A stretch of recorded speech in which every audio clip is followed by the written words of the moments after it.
Hey guys, so I'm gonna tell you guys what happened to me a couple days ago, um, and I'm actually glad it happened a couple days ago instead of the last couple days because of the whole situation with the snowstorm out here.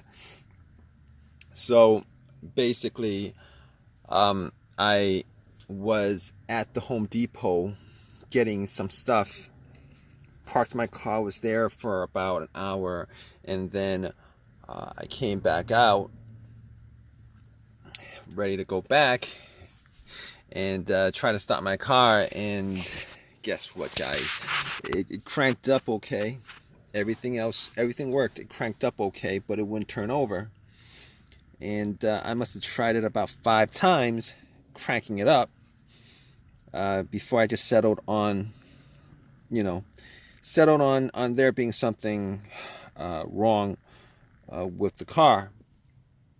Kind of knew there was something wrong with the car, considering it was cranking and wouldn't turn over.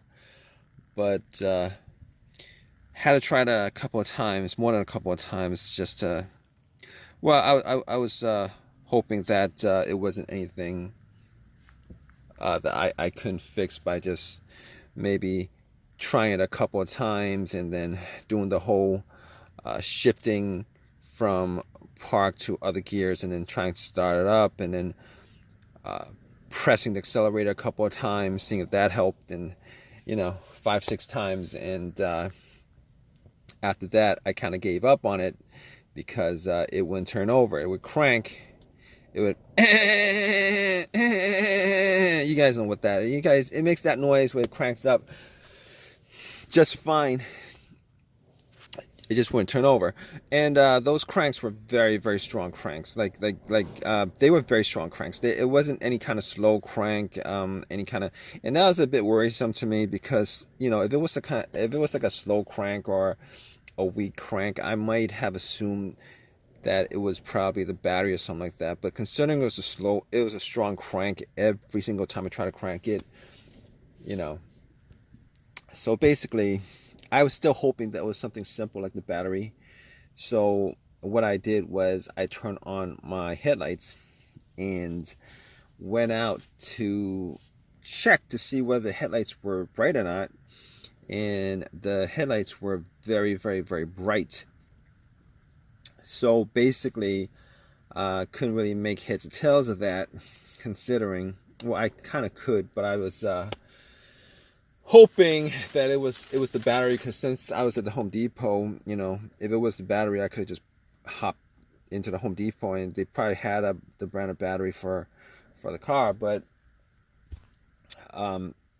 anyway, after that, I put the hood up and checked the battery, because for whatever reason I kind of thought that it had something to do with the battery. I was hoping that it had something to do with the battery. So I was checking the battery, checking the terminals, checking a bunch of other things. But thing about it, I changed out the battery maybe like a year ago. Changed out the battery about a year ago because it kind of died on me. Like I couldn't get it started before, and wasn't really the same situation because it wasn't cranking when the battery situation happened. But this situation right here, it's cranking pretty good. So I know I remember I did not clean up the terminals, and they were kind of, there was some corrosion on there when I changed out the battery a while ago. So I was looking at the terminals, and the terminals looked very, very very corroded. There was like a lot of blue, whitish stuff on there. So I took out the Coke that I drank half of from the Home Depot, that I bought from the Home Depot, and I pretty much poured the rest of it onto the terminals, and it fizzed up, started oxidizing. The corrosion took a paper towel and pretty much wiped it. And the terminals were not, they weren't super tight. They were tight enough. All right, I could wiggle it out, wiggle it back in, And I kind of wiggle it out, clean the inside, wiggle it back in a couple of times just to make sure that it was rubbing the corrosion off. So basically, I did that, popped it back on, went back into my car and tried to start it, and it cranked like before. Did it about 3 times, cranked like before. It just wouldn't turn over. So at that point, I was like, okay, it might be a bigger situation at that point, and went back out, checked out the negative cable, which is the major ground wire for the whole electrical system of the car. If you guys don't know what the ground wire is, it pretty much completes the circuit. So the ground wire, the major ground wire, if you're in a situation like this and when you're looking for issues with the ground wire, you could just pretty much just trace the negative line, the negative terminal, and normally the negative terminal is bolted onto the frame. So I traced the negative line, and it was fine. There was a little bit of rust on it, but nothing out of the ordinary. It was tight. It wasn't brittle. It didn't break off. It wasn't it was good. All right, the cable was good. There was no portion of it that was broken off. It was good.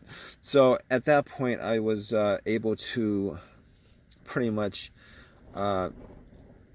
troubleshoot as far as eliminating the battery being the cause, eliminating the terminals being the cause, eliminating the negative line being the cause, which is the ground wire, eliminating also the alternator. Now, normally in this situation, it wouldn't be the alternator to begin with, but just to be sure, I did put a battery pack that I had bought from Walmart a year ago, and it was at 75%, but it was good enough. I popped it on anyway. I didn't think that was going to make any difference, so I popped it on and tried to and I try to crank up my car afterwards. It cranked. Obviously, it did the same thing. I tried it 3 times. It cranked, but it did not turn over.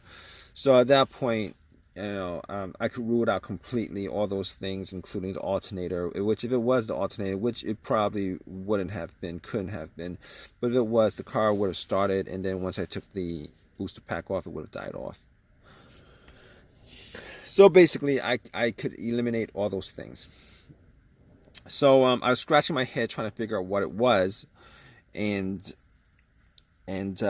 I was thinking maybe it could be a bunch of other things, but then I realized that there was no check engine light on the car. I haven't had a check engine light on the car since I had it. Actually, haven't had a check engine light, surprisingly, but there was no check engine light on the car. So at that point, I was able to rule out a bunch of other stuff. Pretty much everything else that had a sensor connected to it that the car would have read if there was some kind of malfunction, I was able to pretty much rule out. And that pretty much includes the mass airflow sensor, the throttle position sensor, the camshaft position sensor, the crankshaft position sensor. The common things that could have caused a situation like that.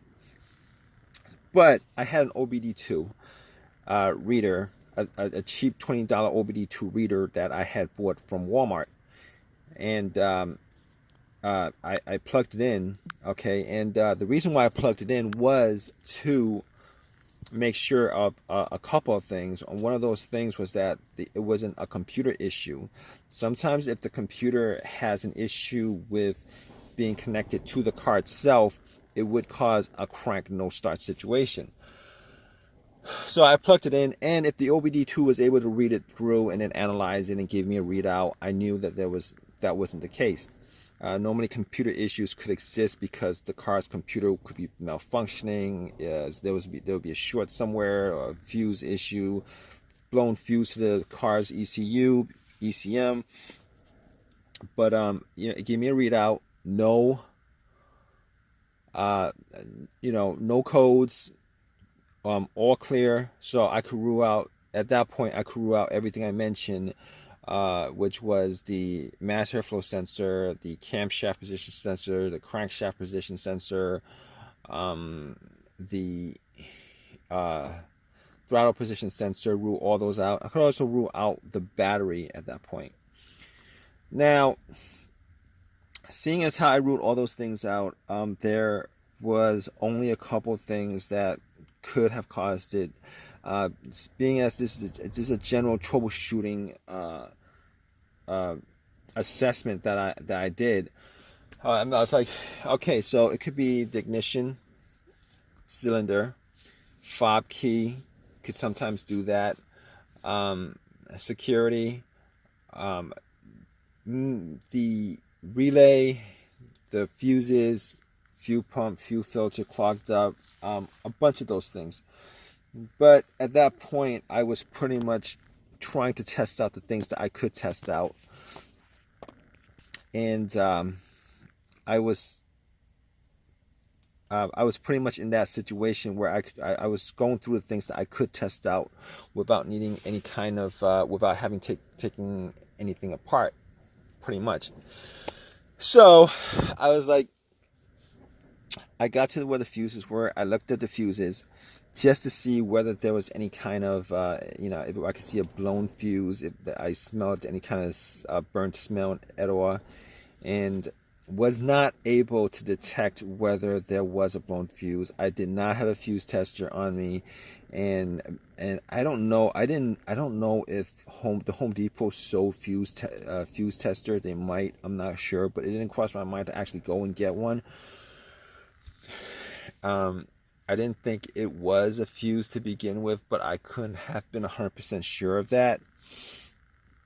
At that point, I was left with a couple of scenarios. One of those scenarios was either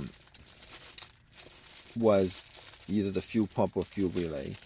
Now, I was before I did check out the fuses, I was sitting in my car and I was thinking to myself, okay, this is the situation you're in, and thinking to myself, I could test out the fuel.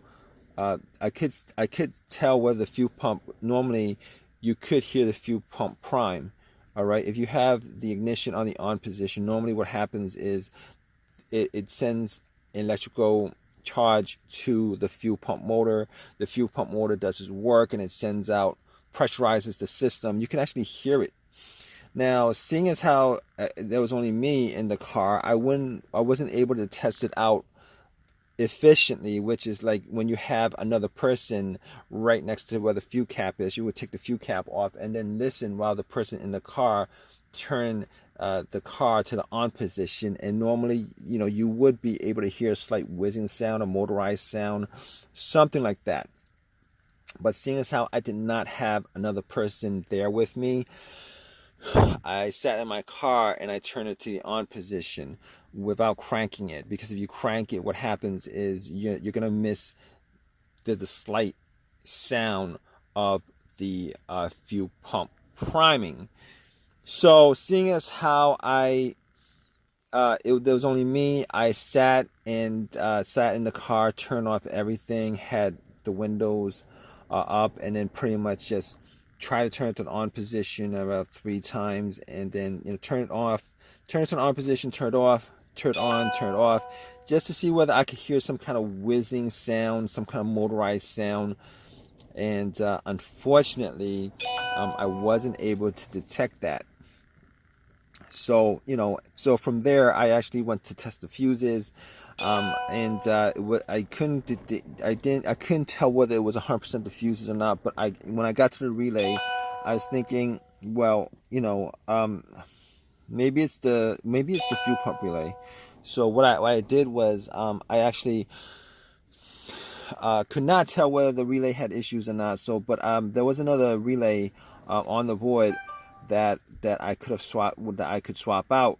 So what I did was I swapped it out, and got back in my car and tried to start it. And guess what, guys? it just turned over immediately. So at that point, I knew 100% that it was the fuel pump relay that was causing that issue.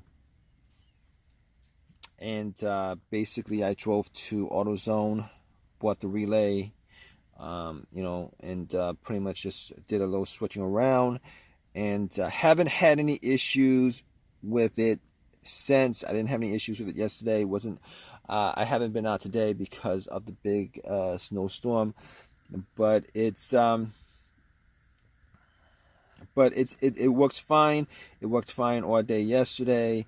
And you know, it was 100% the fuel pump relay. Now, if you guys are in this situation where, you know, your car is having this issue where it's cranking but it won't turn over, it won't start, pretty much if you guys go down the list of everything that I pretty much went through myself as far as troubleshooting, 90% of the time you guys will probably figure out what the situation is from that. Hope this has helped you guys out in some way. Hopefully it's not a major issue that's causing your problem. But if you like this video, please give me a thumbs up, please subscribe, and any comments at all, guys, please leave a comment in the comment section. All right, guys, take care.